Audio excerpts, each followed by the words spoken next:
कार्तिक माह में तुलसी जी की कहानी। हिंदू महीनों में कार्तिक माह का अत्यधिक महत्व माना गया है। इस पूरे माह में स्नान, दान तथा अन्य धार्मिक कार्यों को करना शुभ माना गया है। कार्तिक स्नान के साथ तुलसी जी की पूजा भी अत्यधिक महत्व रखता है। इसी माह में तुलसी जी का विवाह भी कराया जाता है जिन्हें कन्या संतान नहीं होती है।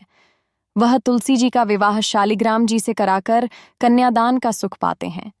इसी कार्तिक माह से जुड़ी एक कहानी है, तो चलिए सुनते हैं कार्तिक माह में बुढ़िया माई की कहानी।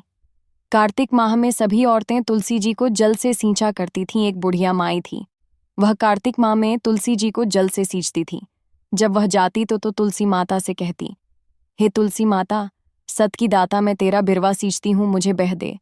पीले रंग की धोती दे, मीठा ग्रास दे, बेखुद दे, चंदन का काट दे, अच्छा राज दे, खाने को दाल भात दे, और एकादशी के दिन कृष्ण का कांधा दे।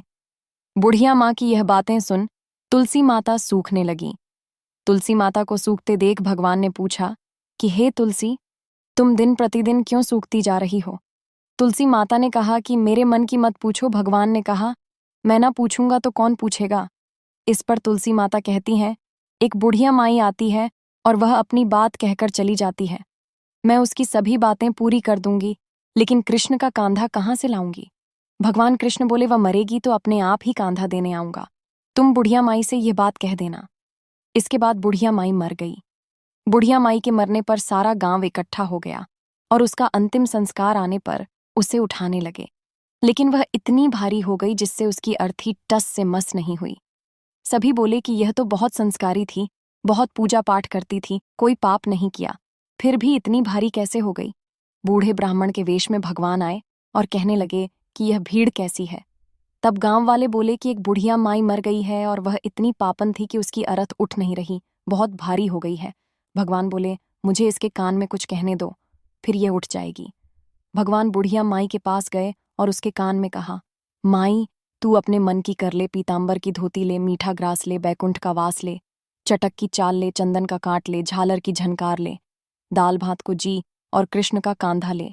भगवान की सारी बातें सुनकर बुढ़िया माई हल्की हो गई। भगवान अपने कंधे पर उसे ले गए। बुढ़िया माई को मुक्ति मिल गई और वह बैकुंठ को चली गई। हे तुलसी माता, जैसे आपने उस बुढ़िया माई को मुक्ति दी, वैसे ही सभी की करना। जैसे भगवान ने उसे कांधा दिया, वैसे हमें भी देना। इस प्रकार तुलसी माँ की और बुढ़िया माई की कहानी पूरी होती है। कहानी पसंद आए तो लाइक करें आगे, और कहानियों को देखने के लिए काशी स्टोरी चैनल को सब्सक्राइब करें। जय श्री कृष्णा, राधे राधे।